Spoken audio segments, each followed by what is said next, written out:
We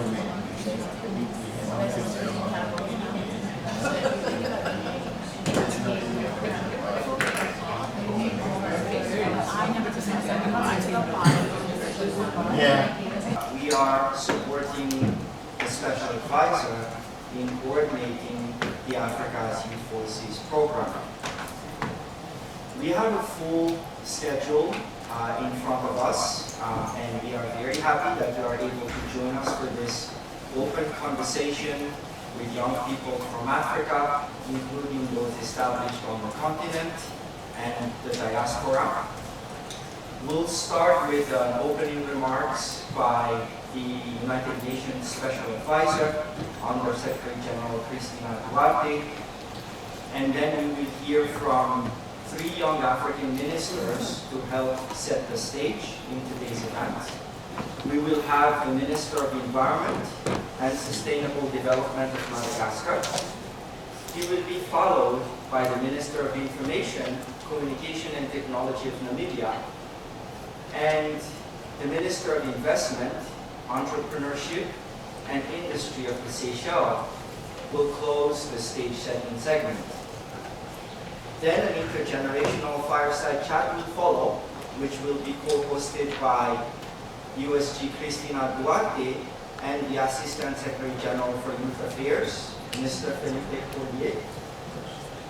We will have an excellent lineup of panelists with us. During the intergenerational fireside chat, we will have an opportunity to engage with you here on the floor as well as online. So if you are not connected on YouTube and sending us chat messages, please do so. The link is on the website of the United Nations Office of the Special Advisor on Africa. And then ASG Collier will close today's event with his remarks. And I'm very proud to hand the floor over to our moderator, who is none other than Madame Michelle Chibunga. Michelle Chibunga is the Chief Executive Officer and founder of Global Policy House.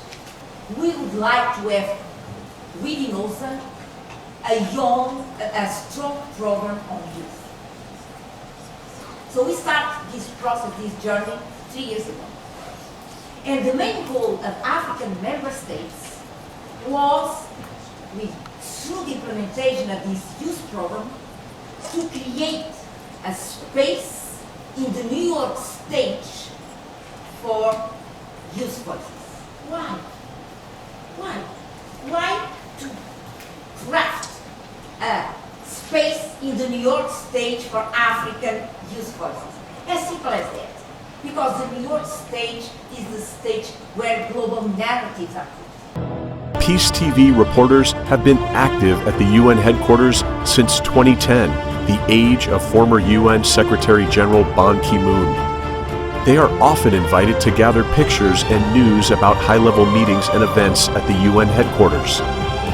We usually report live on the scene the events of dozens of countries, including the US, France, the UK, Israel, Germany, Russia, Egypt, Kuwait, Bulgaria, Ukraine, and Morocco, and the EU at the UN headquarters and their residences in New York. Our news reports have, in part, kept the international community up to date with the work of different governments so that people everywhere will know the great efforts and contributions of the UN to world peace, international affairs, and multilateralism. Behind all these 3 steps, there is the same conceptual framework. And the same conceptual framework, if you allow me, is in the title of this event. Is in the title. And allow me to read the title. I love the title, by the way. The title says, Building Tomorrow's Leaders Today. Building Tomorrow's Leaders Today. Fostering youth ownership for Africa's future-ready leadership. I never saw such small sectors with such huge country. You talk about ownership, you talk about leadership, so enough. And the title brings, I believe, the main issue, the main challenge now, ownership. This is, and yet if you squeeze the lemon, this is a root problem of Africa. It's not let's say, unequal trade of agreements. It's not illicit financial flows. These are the tip of the iceberg. But if we dive, the root cause of this tip of iceberg problems are a question of ownership. Why? And I would like to bring to this conversation to link ownership with the financing paradox.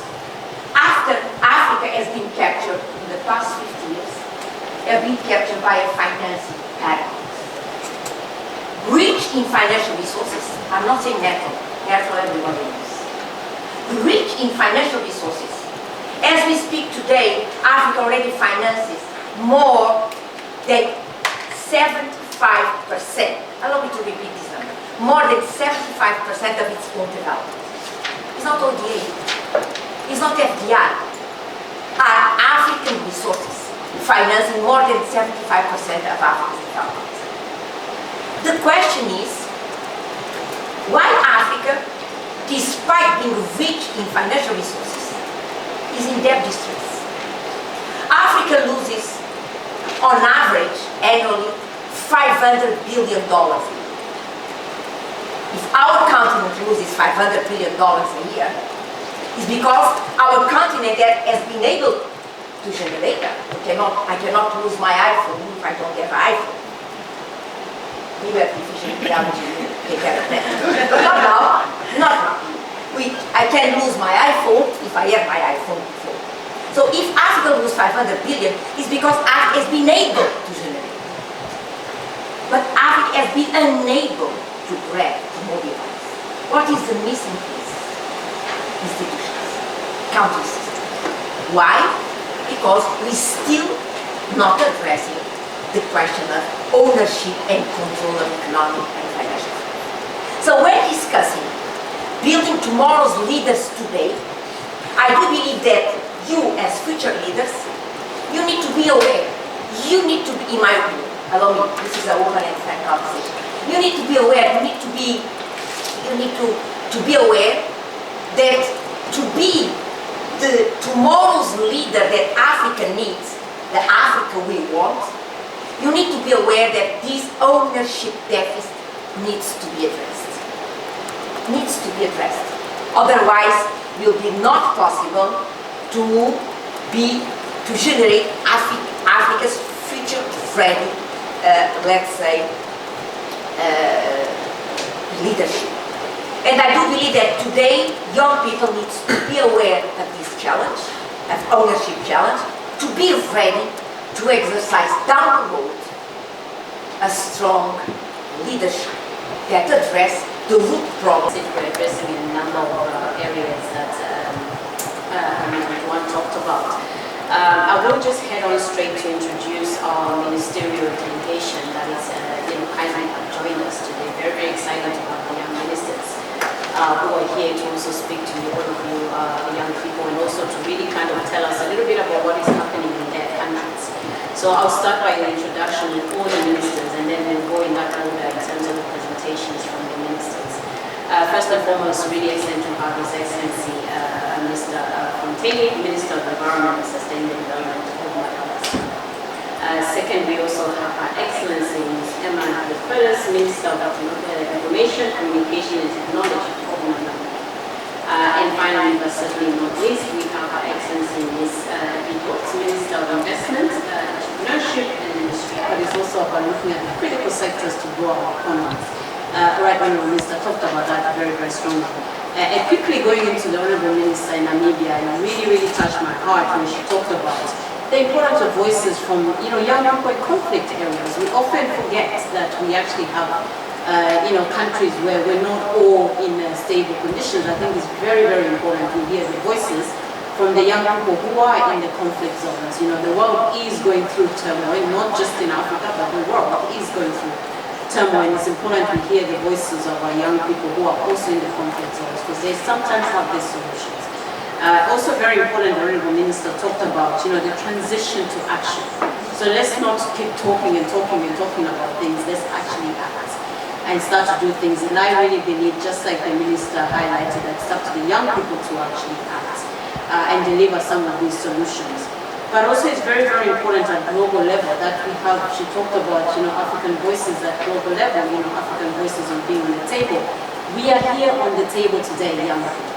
I think you should celebrate that, and we must, you know, commend the Under-Secretary General and her team for putting this together and making sure that we are at the table and that we are being heard. I think very, very important. And certainly also she talked about the importance of leadership, tackling corruption, and also not making norms of their crippling normalities, right? I think that point is very, very important. Let's not make things that are detrimental to the continent a norm, right? Things like corruption, let's start to tackle that and handle it. And corruption does not reside just in Africa, right? But we have to handle our own business and make sure that we're tackling the things that are crippling us as a continent. And finally, but certainly not least, you know, very, very passionate address from the Minister, Honorable Minister from Seychelles. 100% agree with her with the points around how we Africans can actually make it work. I think that came out very strongly. If we put our minds together, if young people come together, we can lead the world. I truly believe that. Even for myself as a business, I set up my business with the belief that I can do it. Right? Yes, I am in a very male-dominated sector, but so what? I am ready to do it. So I really want young people to also believe that we can do it and lead. Most of the countries are already moving into artificial intelligence. We cannot only be focused on making universal education. I'm sorry. We have not delivered 20 years ago. Now we need to deliver what we have delivered, and at the same time grab the 21st century. We need to have elasticity in our mindset to be able to put into motion at the same time different work streams. Those work streams to address past challenges that we have not done. So, I'm sorry, but we need to do. But at the same time, the same mindset needs to be ready for what? For artificial intelligence. And I do believe that let's have this conversation, because without education and without approaching education as the tool to grab the future, will not get there. With these words, I would like to give the floor to my dear colleague, to Philip. The floor is yours. Thank you, Cristina. Good morning to everyone. I'm really happy and it's a pleasure to join this event today. And thank you, Cristina, especially to you and your team, rather people closer to the United Nations. And that's why in 2022, the United Nations General Assembly established the United Nations Youth Office. And that's a big step, because this means that all the member states, all the countries of the United Nations agreed that how to bring young people closer to the decisions in this institution, in this whole system, is crucial for the years to come. Young people are experts in their own lived realities. African young people are experts in what is happening and what needs the African region, and are experts in how to bring this experience into the global discussions. So consulting and meaningfully engage with young people is critical if we want to address effectively the issues of this world. And meaningfully engage with young people is critical if we want to create and to build trust between institutions and young people. So for me, it's a pleasure to be here to have this conversation, and I think that we should pass to the important which is to hear about the experiences of 4 young leaders from the region. I think that two of them are joining us here in present. 2 of them are joining virtually. I hope that Ahmed made it. Yes, great, because I think that at the beginning there was some issues with the connection. But I don't know, Christina, if you want, maybe we can pass the mic to our guests so they can, and panelists, so they can introduce themselves. So here in the room we have Rakia and Kenneth, and virtually joining us Jasmina and Ahmed. So I will, if it's okay, pass the mic to Rakia, and you can introduce as you want, you personally and your experience, and then Kenneth, and then the network where we bring in partnerships, bring in certain resources so that they can be able to transition into certain different spaces. So I believe that that's where we have a say in some way, and appreciate you for letting me share their voice. Thank you, Kenneth.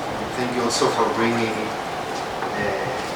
into the conversation the diaspora and how they can contribute also in this global and also in the regional platform. So now, Jasmina, if you're there, maybe we can pass the mic to you for your introduction. Yes. Hi, everyone. I think that we touched on this earlier. Innovation and entrepreneurship needs to be integrated into the school curricula, ensuring that all young people, regardless of gender, have the opportunity to develop necessary skills and mindset, including AI literacy as well, and digital literacy, as mentioned earlier. So we need to create a more supportive and youth-friendly ecosystem that facilitates collaboration and knowledge among youth entrepreneurs, industry experts, investors, policymakers. This can be through the use of incubators and accelerators and innovation hubs that are already existing. So tapping into this and providing them with access into the market is a great opportunity, and with the mentorship as well. So when we were talking about ownership earlier, I thought it was important to also mention the importance of strengthening intellectual property rights. So these protection laws and regulations are important for young people, especially that are starting off with these new business ideas, to ensure that their rights are protected. And especially for women, the registration process, sometimes it's very difficult and it's very expensive. So this prevents people from even entering into this space. So we need to make sure that it's very streamlined and easier to access this information. For e-health in particular, when young people are trying to develop these innovations, and for social innovations, it should be easier. They need to know about the IRB process. They need to know about all these other barriers that make it difficult for them to, getting into action. This has been repeated by many, and I'm taking notes here, including the ministers. So let us do something small or big and be proud of our actions, because actions speak louder. Let ourselves every day ask ourselves every day, every week, what did I do today as youth? Because whether we like it or no, I'm part of the youth. I'm transitioning also. Some white hair. So what did I do today? What did I do this week for the community? So we need to ask ourselves, to improve ourselves, to improve the family, to improve the community. It starts like this, And like the minister from Namibia said, we need to stop being frustrated.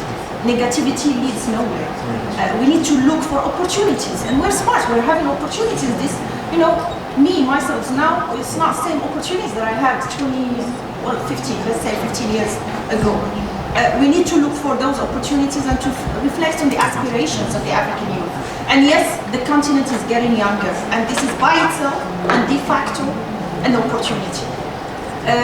Let's not talk about, because I had a speech, but I'm not gonna, the 1.8 billion people in the world constitute 18%. These things I will leave them for, I'm not gonna take much of the time, but let me just say that investing in accessible and quality education, including STEM education, this equips youth with the knowledge and skills.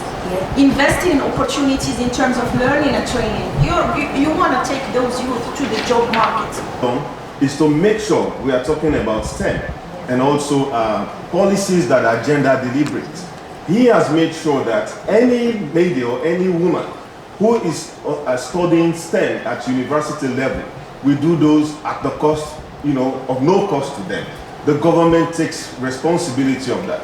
Because we're all talking about unemployment, how it is difficult to access resources, where African leaders, we have to start taking responsibility to provide those resources for our people. And of course, there are so many challenges, social challenges in Africa as well as in the world. For example, we talk about unemployment, and our young lady there has provided very, very good models as to how to overcome those and to include women in entrepreneurship and business ventures. It's very, very important. But we also have some other youths who are outside of the education circle, who are, it's difficult for them to access formal education right now because of their age. They cannot go back to primary school or secondary schools. What do we do for those youths? Some of them are taken into drugs. Some of them are taken into violence. Some of them are taken into crime. So it is important for us as African youth to really, really hold our government responsible to make policies in place that will address those issues internally. And we as Africans, we have to see ourselves as one. We have to be united. We have to speak with one voice. We cannot be speaking from different sides of our mouth in the room and we expect the Europeans and the Americans to respect us. We have to stand as a united continent as we have the United States of America. Look forward to working with each one of you in your countries as we elevate and amplify your voices. And I'm a proponent of African youth and the work that they've been doing for the last 20 years and being with African youth before coming to the UN. So this is my home. Happy to be around the youth, and you bring new voices, you bring passion, you bring hope. Yes, a loudly voiced office.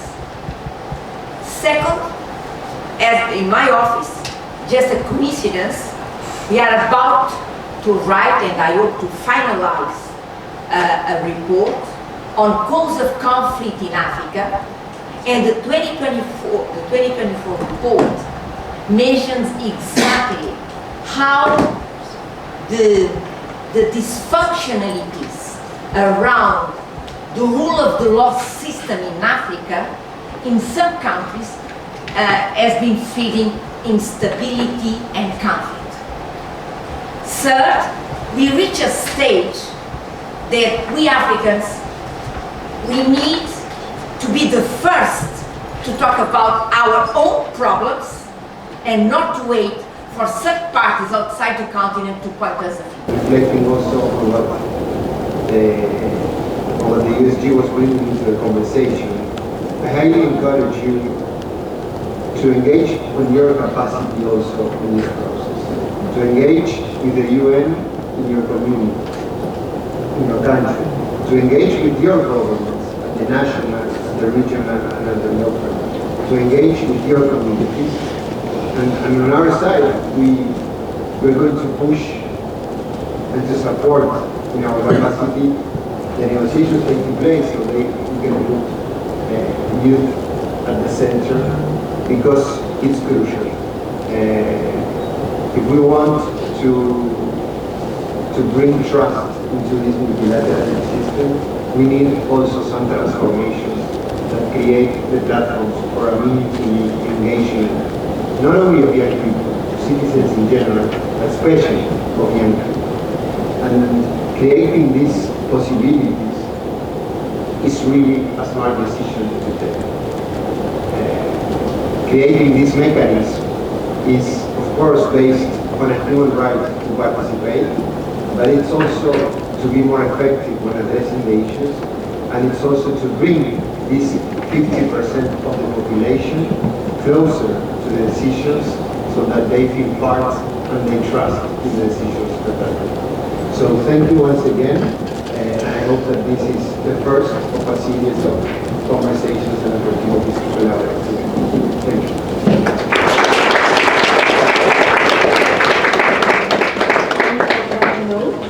Ladies and gentlemen, we would like to close off the session. It's been a real pleasure. We want everybody online. Thank you for joining us. Everybody in the room, thank you for being with us. I leave you with just a very simple line that I tell my team all the time.